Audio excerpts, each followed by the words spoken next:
உலகத்திலே பாவம் செய்யக்கூடிய பாவ மனிதனிடத்தில் ஒரு ராஜா எதிர்பார்க்கக்கூடிய சிறப்புகளும் மேன்மையிலும் இவ்வளவு பெரிய லிஸ்ட் இருக்கிறது அல்லவா?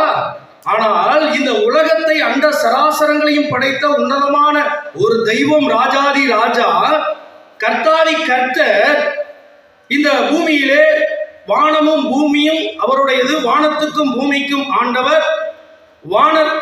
வானம் அவருடைய சிங்காசனமாக இருக்கிறது, பூமி அவருடைய பாதமாக இருக்கிறது. அந்த பாதப்படியில தான் நாம் காணப்படுகிறோம்.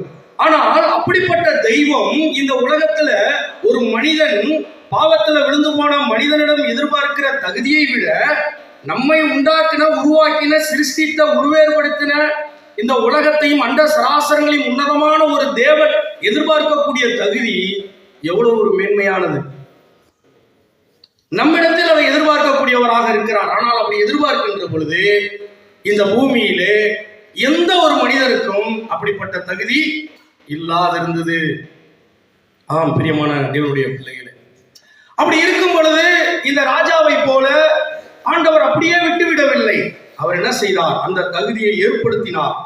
எப்படி என்று சொன்னால், நாம் தேவனிடத்தில் சேருவதற்கான அந்த உன்னத நிலையில் அமர்வதற்காக, ராஜ சமூகத்தில் அவர்கள் சேர்வதற்கான தகுதிகள், அந்த சிறப்புகள், மேன்மைகளை காட்டிலும் நம்முடைய தேவன் அதை கொடுப்பதற்காக தன்னுடைய குமாரன் அவரே இந்த பூமிக்கு அனுப்பினார். அதுதான் ஒரு மிகப்பெரிய ஒரு சிறப்பும் மேன்மையும் ஆண்டவராய் இயேசு கிறிஸ்துவினால் இன்று உங்களுக்கும் எனக்கும் கிடைத்திருக்கிறது. எவ்வளவு ஒரு பெரிய பாக்கியம் நமக்கு கிடைத்திருக்கிறது. அன்று பாபிலோனிலே வேலை பார்ப்பதற்காக எருசலேமில் இருந்து கொண்டு வரப்பட்ட வாலிபர்களுக்கு என்னெல்லாம் இருக்க வேண்டும் என்பதை 3ஆம் வசனத்துல நாம் வாசிக்கிறோம். ராஜ குலத்தார்களிலும் துரை மக்களிலும் யாதொரு மாசும் இல்லாதவர்களும், அழகானவர்களும், சகல ஞானத்திலும் தேறினவர்களும், அறிவில் சிறந்தவர்களும், கல்வியில் நிபுணரும், ராஜாவின் அரண்மனையிலே சேவிப்பதற்கு திறமையுள்ளவர்களுமாகிய சில வாலிபர்களை கொண்டு வரவும் என்று சொல்லி நாம் வாசிக்கிறோம் அல்லவா? பாருங்கள், இத்தனை தகுதிகள், இத்தனை சிறப்புகள், இத்தனை மேன்மைகள் இருந்தால் மாத்திரமே அன்று அந்த ராஜசபையிலே, அந்த ராஜ சமூகத்திலே அவர்கள் வேலை பார்ப்பதற்கு தகுதியுடையவர்களாக இருக்கிறார்கள். ஆனால் நாமோ எந்த ஒரு தகுதியும் நம்மிடத்தில் இல்லை.